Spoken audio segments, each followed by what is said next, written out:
ఒక తల్లిదండ్రులకు ఇద్దరు పిల్లలు ఉన్నారట, బాబు పాప. ఆ తల్లిదండ్రులు ఇద్దరు పిల్లలకు వారి ఇంట్లో కొన్ని పనులు బాధ్యతలు అప్పగించినారు. తన బిడ్డకు చెప్పినారంట, అమ్మా మేము పనికి వచ్చేసరికి నువ్వు బోళ్ళు శుభ్రం చేయాలి, ఇల్లు వాకిలి శుభ్రం చేయాలి, ఇది నీ పని అని చెప్పినారట. తన కుమారునికి, బాబు మన ఇంట్లో కోళ్ళు ఉన్నాయి, ఆ కోళ్ళను కమ్మాలి, ఆ పశువులు ఉన్నాయి వాటిని కట్టేయాలి, మేము వచ్చేసరికి ఆ బాధ్యత నీది అని చెప్పినారట. ఒకరోజు ఆ కోళ్ళు గూటి దగ్గరికి వచ్చి ఆడుతా ఉంటే వాటిని కమ్మకుండా ఈ బాబు ఆడుకుంటూ ఉంటే ఆ చిరగోని అనే ఆట ఆడుతా ఉన్నాడట. ఆడుతుంటే ఆ చిరగోని పోయి వాళ్ళ ఇంట్లో ఉన్న కోడికి తగిలి అక్కడికక్కడే చనిపోయిందట. ఇదంతా కూడా వాళ్ళ అక్క చూస్తా ఉంది.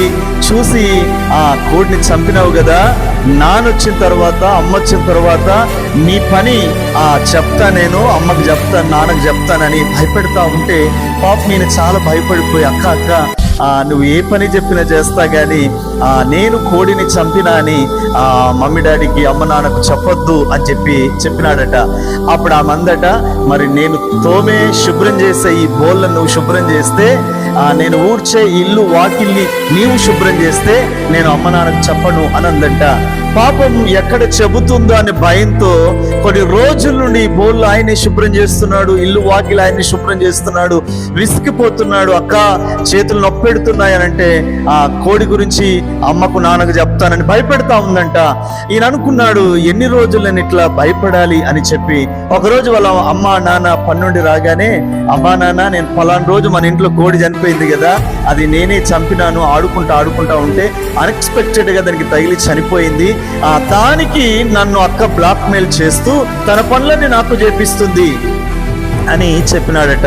అప్పుడు ఆ తండ్రి పోన్లే బిడ్డ, క్షమిస్తున్నాం, మరోసారి ఇట్లాంటి పని చేయకని చెప్పి క్షమించినారట.